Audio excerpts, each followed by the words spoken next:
We were somewhere around Barstow, on the edge of the desert, when the drugs began to take hold. You're either in or you're out. Right now. I want to gamble.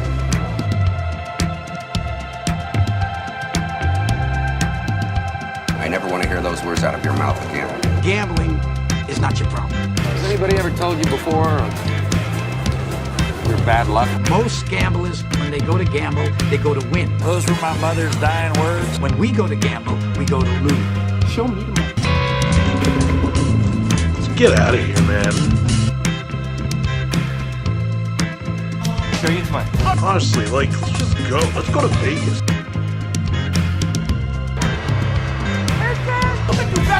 Jerry, I want you to say it what you would mean it, brother.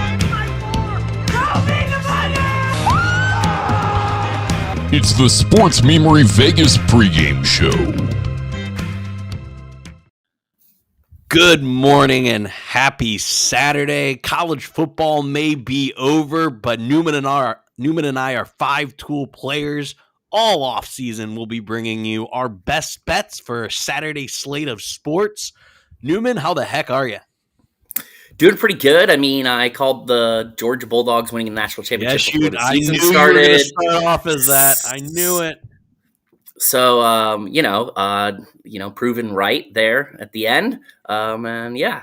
What a game, though, right? Like, I mean, we don't want to focus too much on it. But, man, that was a great game, a great fourth quarter by Georgia. I mean, Alabama dominated. I don't want to say dominated, but they were in the driver's seat for three quarters of that game.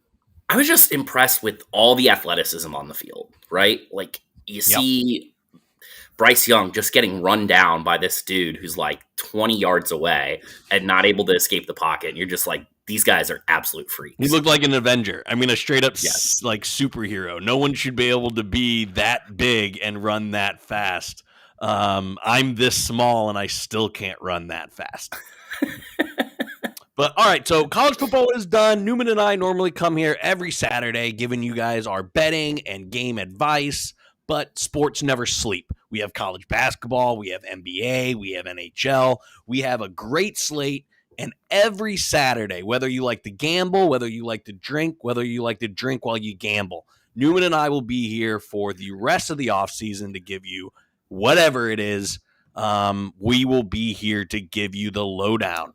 Newman and I are both college basketball junkies, so that's certainly going to be the focus over the next couple of months. But we will also sprinkle in some of our other best bets as they come up on each and every Saturday. Newman, you ready to jump into some college basketball? Let's do it. All right. This particular Saturday is a very strong Big 12 and Big East matchups, and it starts in the Big East with one of the teams I had the most enjoyment watching is the Creighton Blue Jays. They shoot a ton of threes under Coach McDermott. They are super fun. This Saturday, they're going into Xavier, who's 17th ranked and a 9.5-point favorite. Have you had a chance to watch point guard Paul Scruggs of Xavier, Newman? I have not, but I've heard nothing but good things about him. So, I mean, that's kind of where I'm leaning for this game. I expect Xavier to be able to cover, obviously at home, the environment and stuff like that. But Creighton is always one of your darlings, so I am not surprised to see them here featured prominently on this slate. They're just so fun. Again, guys, it's early in it's actually halfway through the college basketball season, but a lot of attention have started to shift towards it. If you haven't had a chance to watch Creighton do, it's a lot of fun, but Xavier's going to be a team you want to mark down for March Madness. Paul Scruggs, he's an Indianapolis product, really, really good. He controls each and every game. Newman is right. I think we're both on Xavier in this game. Let's move to, let's stay in the Big East with kind of a surprising team in 20th ranked Seton Hall. They lost a lot last year. Seton Hall was a darling who kind of disappointed in the tournament. And they kind of had to rebuild, but they're having a heck of a season against Marquette. Always a tough place to play. Shaka Smart definitely implementing his offense, his scheme into the Blazers.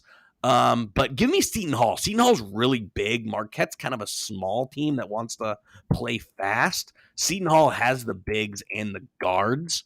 Have you had a chance to watch either one of these teams play, Newman? Nope, have not yet. Yes. But I mean, I think that this being at Marquette definitely pushes the line in its favor.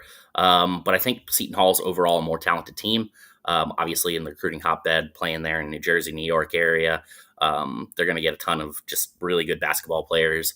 And they've kind of, the last few years' progress has certainly helped them, but they've got it rolling there pretty good. So I'm on Seton Hall here, despite it being at Marquette with the pick 'em. Yeah. I don't think Marquette will be anything to talk about much this year, but I do think it's a perfect location for Shaka Smart. Texas was a little too big. He couldn't do kind of his niche scheme to kind of work on big conference basketball, but I think he's building something there in Marquette. You can kind of see it in flashes, just not this year, a little too early in year one for Shaka. Let's move to what I think is the second best game of the day in the SEC. Two teams that can really score, but as far as marches pertain, two teams that can really defend. Yet number 22 Tennessee going into Rupp Arena against number 18 Kentucky. I was a little bit surprised to see this line was 5.5. The Cats are starting to play really well. They struggled to start the season as they normally do. They more of a transfer heavy team this year than a freshman heavy team this year. But the Cats are starting to really click. I like Tennessee. It's just, in my opinion, a bad matchup. The length of Kentucky and the way they're playing, Tennessee just doesn't kind of have the dogs this year to match the Cats. Yeah, I mean, Tennessee definitely has, they've lost quite a few good players recently. And they're not quite Kentucky in terms of being able to reload on that end. Plus, you got Coach K, who's a much better coach than Rick Barnes there in Tennessee. So I'm on the Cats. I think that they can cover the 5.5. So do I. Yep, I do think it's a good game, though. I kind of see this somewhere in the 7 to 8 point range. I think free throws makes a difference in this game. Let's jump to ACC country. In a game that I don't think is that good, but I kind of want to talk to you about how good is Duke. Duke hosts NC State. They're a 13.5 favorite. I think Duke rolls in this game. But Newman, halfway through the season, what's your opinion on Duke? I mean, they're really talented. They've got Banchero there. Looks like he's an absolute stud. They're obviously loaded with tons of 5 stars all over, up and down the court.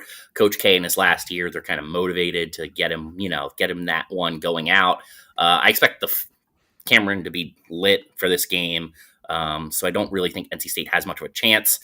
Florida State went like an okay to mediocre Florida State team went into NC State and beat them on the road. So I think NC State's going to have a hard time going to Duke and dealing with the Cameron Crazies today. So I'm on Duke, and I'll give you the 13.5. Yep. I'm with you. Good analysis on Duke. I mean, yeah, they got horses. They got horses to win in March for sure. All right, let's jump to back to the first game of the Big 12, but one that I think is interesting. Kansas kind of goes the Kentucky route. They reload with transfers, starting to really click as of late. They're hosting Huggins and Press Virginia. Kansas is an 11.5 point favorite. I think Kansas wins in this, but West Virginia is a really good cover team. You'll hear me talk about that a lot. The way they play doesn't really allow for extended leads. So I like West Virginia to cover, but Kansas is starting to really round out to a really good team. And also kind of a stat of the weird, Kansas seems to be really bad against the spread. They're 7-8 against the spread this year. Yeah, so I mean, Kansas, obviously, both these teams are really well coached. You got West Virginia with Huggy Bear. I'm drinking a beer hug. And then you've got, Bill Self in Kansas. This game being played in Kansas definitely shifts it for me in favor of the Jayhawks to win this game. But I do think the 11.5 is a little bit too much, especially the way that West Virginia wants to play. With a lot of that press, they muck it up. It's difficult to play against, and Bill Self has seen it plenty before, but the first time the team actually sees a game like this, it tends to cause some issues. So I think that West Virginia can cover the 11.5. So I'm on the Mountaineers. Yeah, the kind of, again, people have heard my rules in college football, whether you like them or hate them. One of my rules in college basketball is the Virginias know how to cover because of the way they play. The Virginia Cavaliers and the West Virginia Mountaineers, both really, the brand they play tend to cover a lot of games. So there's just a little FYI for sort of the rest of the year. You'll hear me reference both of those teams in that manner. Let's stay in the Big 12 with Texas going to Iowa State. And we got a home dog, Newman. We got a home dog. You know how much I love home dog. This is my upset of the day. I'm saying screw the 3 points. Give me Isaiah Brockington and the Cyclones over the Texas Longhorns. What say you? Yeah, so I mean, you got the higher ranked team getting 3 points at home. This is one of those stinky lines that I always like to tell you about. Mm-hmm. You've got Texas with new head coach Chris Beard replacing Shaka Smart there. They seem to be clicking a little bit. And so this is one of those where it's like you would expect Iowa State to be the better team. But Chris Beard is an excellent coach. He took Texas Tech and got them to, I think, like 4 straight Elite Eights or something like that. So I'm going to take Texas to get the W here. This is one of those classic Chris Beard coach games where they can pull I mean, it's not really an upset, but go into, a higher ranked team's home court there in Ames, Iowa and take care of them. Vegas certainly agrees with you. I do not, simply because Texas is 1-4 on the road this year. So not great on the road, but you are right. Chris Beard is a heck of a coach, and Texas is certainly the more talented team. Beard teams start playing better as the season progresses. So yeah, for sure. But I think this is a fantastic game. I know this will be right before the football games, guys. This is a 2:00 tip. This is definitely, you've had breakfast, you've had lunch, crack open a beer. Let this be your appetizer before Wild Card Weekend. This will be a fantastic game. Fantastic game. Let's move to kind of you use the word plucky, so I'm going to use that word. We're going to go over to the WCC for a second. Gonzaga going to Santa Clara. Now, the line is +16, but there's a stat that always stands out to Newman and I. If you followed the show long enough, you guys know we're a sucker for good stats. And a team that will have success in March are teams that are efficient in offense and defense. And that's Santa Clara right now. They're top 10 in defense and top 20 in offense. So I'm listening to the analytics here. Give me Santa Clara to cover. I think Gonzaga wins. I don't think this is upset special or anything. But Santa Clara may be a team that ends up getting a 10, 11, 12 seed in March that you definitely want to be on your radar. Anything there to add, Newman, other than Gonzaga and Timmy look unreal? So the thing about this game is that Santa Clara has consistently been the next best team in the West Coast Conference there for Gonzaga. So that being the case, I do think that you will see the Zags get up for this game, in which they're not going to hold back. And so despite Santa Clara being such a quality team, both in offense and in defense, and the game being played at home, I think Gonzaga is going to go in there with a business-like mentality and cover the 16 points. Yeah. Now you're probably not wrong there. But I just wanted to bring up that point. Let's jump back to the Big 12. Not necessarily for a big game, but I'm going to take probably the least shocking thing. I took Bama to win the national championship in football. I'm picking Baylor to win it back-to-back. James Akinjo it's criminal that he was able to transfer into Baylor. He's the perfect guard coming from UConn. I loved him at UConn. He took over Big East games. He's taking over a college basketball right now. Baylor's a 14-point favorite against Oklahoma State. I wouldn't watch this game. Oklahoma State isn't very good, but I had to find a way, Newman, to shoe in my national championship pick because I love good guard play, and I think James Akinjo might be the best college guard in the country. Yeah, I'm on the Bears to cover. Another team that I'm buying the dip. Bama has lost 2 of 3. They're 11-5 on the year. They're having a disappointing season, but they have two guards in Shackelford and Quinterly that I really like. They can really light it up. Bama's still scoring how they can. Their defense just hasn't been bad. But this is my upset special number 2. If you guys didn't like Iowa State and you're on Texas, take Bama going into Mississippi State. Mississippi State played great ball, but they've kind of had a weak conference schedule. So give me Bama to kind of bounce back. I love their coach. They're kind of the Creighton of the SEC. They shoot a ton of threes. They're fun to play with. Roll Tide in that game. Yeah, I mean, I think I'm there with you. Bama getting points as a ranked opponent there, even if it's in Mississippi State. They've just consistently good program, really good coach. Too many X factors there to push it the other way. So I'll take Bama, and I will take those points. Last game we're going to talk about in college basketball happens to be in the Pac-12. And again, Oregon just upset UCLA. Actually, I'm sorry.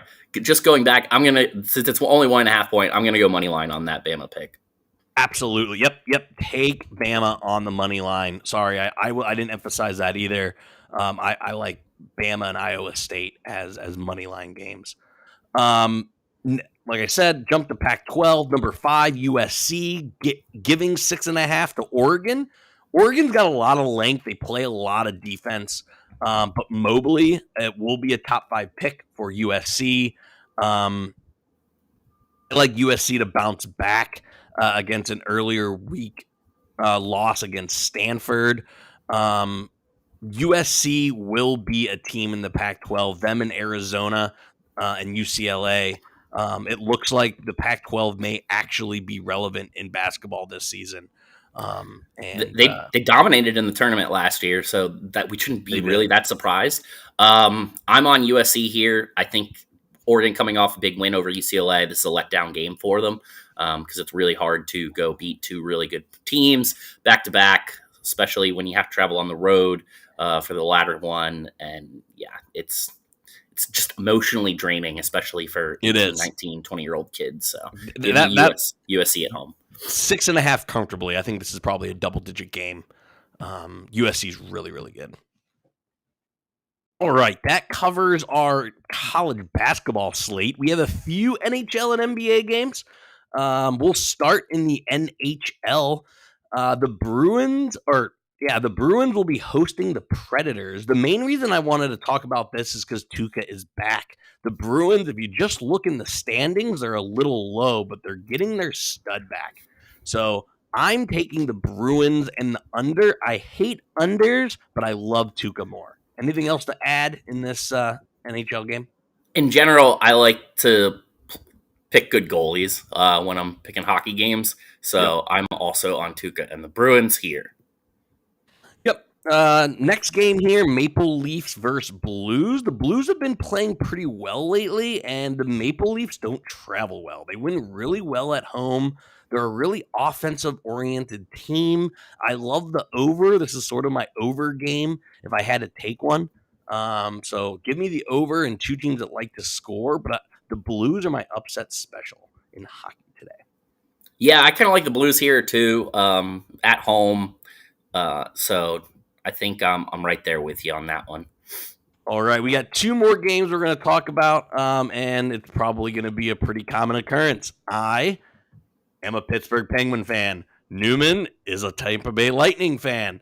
So we got the Penguins continuing their West Coast swing, which they normally don't do very well in. They just got whooped by the Kings 6-2.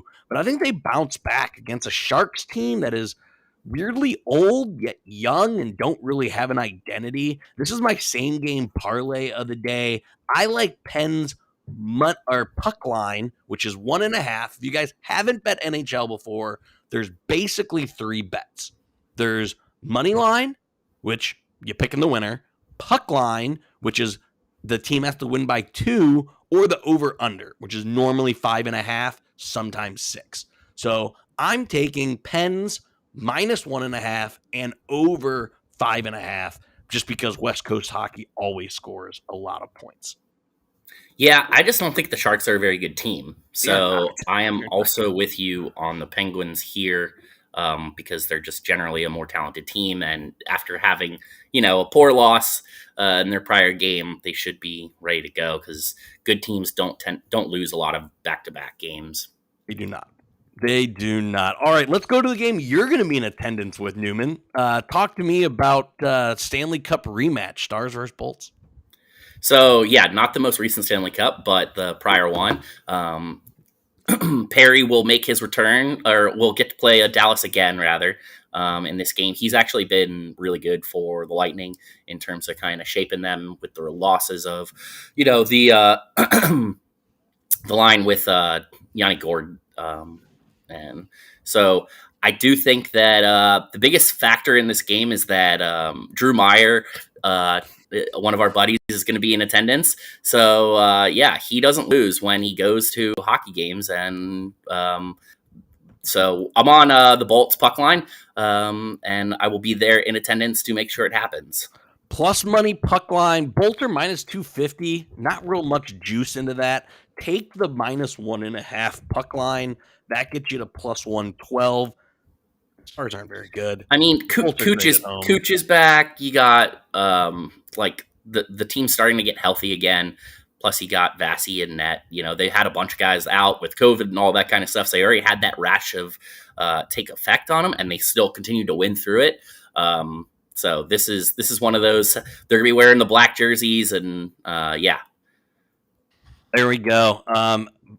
If anyone in Tampa Bay, if you want to see a bunch of people from the sports memory, go to the Bolts game tonight. And since the sports memory covers all sports, we don't want to leave out the NBA. Only 2 real games of note to talk about tonight. The 76ers, who are missing a ton of players. Basically just Embiid is rolling out there. Against the Heat, who have won 4 in a row. I was shocked. The 76ers are a better team at full strength, but the Heat are playing really well right now. Give me the Heat to make it 5 in a row. Do you see the 76ers pulling an upset down in South Beach, Newman? No. I'm surprised this line is as close as it is. So yeah, this is kind of a hammer it line, guys. Last game, jump out to the West Coast into Denver. The Lakers have lost 2 in a row. They seem to win and they seem to lose. They're all over the place. I'm rooting against super teams, so I'm fading the Lakers all year. It's been plentiful. Newman, you want to see the Lakers lose, right? Yes. I'm on the Nuggets here. The Lakers aren't good, man. They're really not. Like, obviously they have LeBron, they have AD and stuff, but they're just not a great basketball team right now. Westbrook makes that team so much more hateable. Like, his face is just a hateable face. They don't, I don't know. LeBron, the GM, is kind of awful at his job, brings in his buddies all the time. Their team is very old. And in basketball, you want to have good young players that are cheap. Like, that makes it easier to afford superstars. And the Nuggets definitely have some good young players. So give me the Nuggets here. Your league basketball team is younger than the Lakers, and that's not a good thing. And here's the other thing. When you've got a team like the Lakers, when they go on the road, it's a packed house because everyone wants to go see the Lakers. Everyone wants to go see LeBron. So I expect, Denver to be packed full, lit crowd, and they're gonna always lit in Denver, baby. Yeah. It's always lit in Denver. In many kind of ways. Yes, it is. All right, everyone. Enjoy a very good non-NFL Saturday. We do have 2 big games. Marcus and I will be on here in a few hours to break that game down. I'm just going to throw my picks in since I won't be here for that one. So I am on the Bengals to win that game.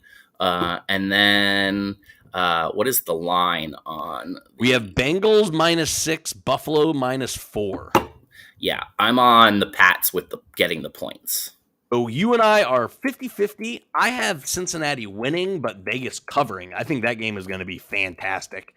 6 points is just way too much. The Raiders are playing really well right now. It is a lot. I'm more on the Bengals money line for that game, but I'm with you. I'm with you on the Pats. We'll see. I have a few hours to decide. I'm leaning Pat's money line, but for right now, I'm just taking Raiders and Pats with the points. Yeah, I can't pick against Belichick. Right, so, exactly. Very hard to do. All right, everyone, have a great day. Newman and I will be here every Saturday to give you all of your gambling and sports advice. Till then, have a great day, boys.